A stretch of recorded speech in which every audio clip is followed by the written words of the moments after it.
If I understood your commentary right, you were saying that going forward inflation is going to be below target, but that's largely driven by energy.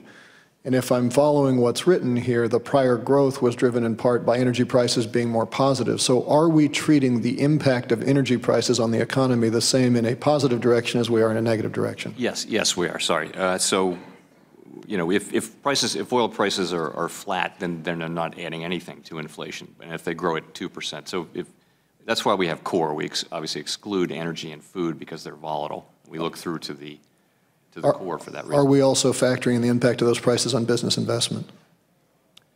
More broadly, yes, absolutely. Chair, I'd ask for unanimous consent to enter this article into the record. Without objection.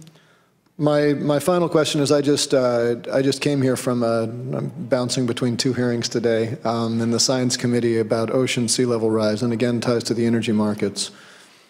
I listened to scientists explain how over the course of the next century and much sooner than that, based on current CO2 levels and based on current temperatures, we have very realistic expectations of 3 to 8 feet of sea level rise with fairly significant impacts on the elimination of coastal communities, the collapse of housing, and significant migration inland. As we think about financial markets going forward, and in particular 30-year mortgages, are we factoring that into the value? And when I put that question to them, they said that the question they would ask is, there's going to be a significant diminution of that value long before the houses are flooded because it's going to be pretty obvious what's coming.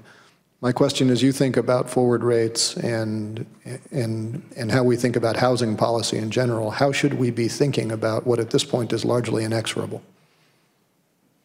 It's a good question. So we don't, in our supervision of financial institutions, we do take into account, for example, if you're a bank that's lending, it's in the Gulf area, let's say, and you're subject to climate events, or not climate events, but weather events and natural disasters, then we're going to supervise you to make sure that you have, the ability to understand and manage those risks as part of your business. That's how it enters into. That's how this subject enters into our work.